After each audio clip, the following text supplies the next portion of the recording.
welcome back to Showbiz Exclusives. Itong guest natin ngayon ay isa sa mga favorites natin dahil he always has some good news for us maliban sa cute siya. Oo nga. Welcome back to Showbiz Exclusives, Alden Richard. Ay, salamat po. Thank Hello, you, Showbiz Alden. Exclusive. Ay, Napapadalas ka dito, ha? Oo, lagi Oo yan nga po dito. eh. Suki na yan Suki eh. na.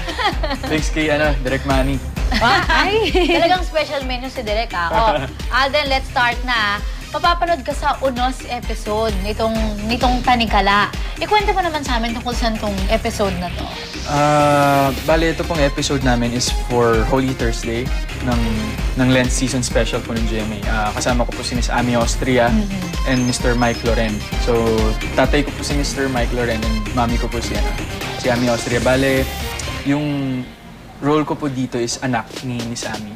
Na si Miss Ami o Miss Austria po is Ano siya? mangkukulam siya. Mangkukulam. So, ito pong episode na to, it's... Nakukulam ka rin? Po? Nakukulam ka rin? Ay, hindi. Hindi po. Pwede mo kasi kaming kulamin.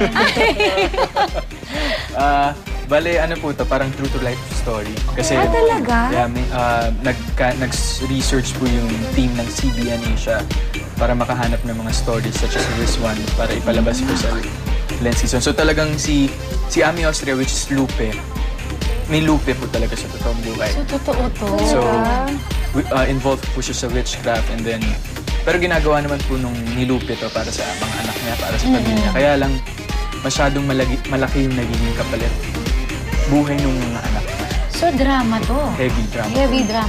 Medyo drama. parang, siya, horror-ish, parang gano'n. Parang ganun. Ano nga preparations mo para sa role? Yeah, nung binasa ko po yung script, si Angelo kasi parang before nung bata siya, wala silang Diyos. So, walang kinikilalang, wala silang... Kasi nga, makukulam yung pere. Opo, wala silang holy figure, so feeling lang nila yung kung ano lang yung ginagawa ng mom niya, yun yung tama. Pero as the story goes, nung lumalalim yung story, na-realize na may mali. Kasi masyadong malaki yung nagiging kapalit ng ginagawa ni Lupe.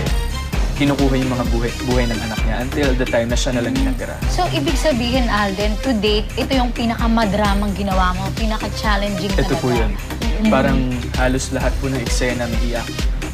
Talagang crying kasi nung bata si Angelo, nilayo siya ng tatay. So, napakalayo dun sa twins image. Sobrang layo po eh. Parang unlike dun sa twin image na wala ka lang gagawin, hindi magpakilig, ngiti-ngiti lang. Oo. Ganyan. Ito mas seryoso, mas challenge yung actor in you. So, ito na ba yung start na parang mawala na yung parang sweet na image mo, ganyan? Tuloy-tuloy na ba? Pero medyo ano rin sa The Road, di ba? Sa The Road din po, medyo. Yung character mo rin doon, medyo iba rin klase eh. rin po sa road, parang praning. Ayaw mo na talagang Ayaw mo na.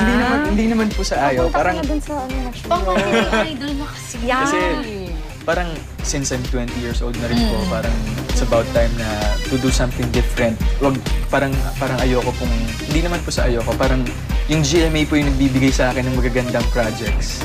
And natutuwa po ako na every project po na binibigay nila sa akin is something new, ibang approach. Like, nung sinimulan ko po yung Alakdana, na Hopeless Romantic, tapos nag-Queen Academy, and The Road, tapos nag-Panday po, and then My Beloved. And then nabigyan pa po ako nitong chance para sa Tanikala na gumawa ng isang episode. So, iba-iba po yung transition and ibang approach lagi po yung gusto kong gawin sa character, at least para maiba ko. Pero this one naman, hindi naman talaga siya horror eh. Ay, hindi Medyo po. ganun lang eh. Mas focus po siya sa spiritual aspect ng story.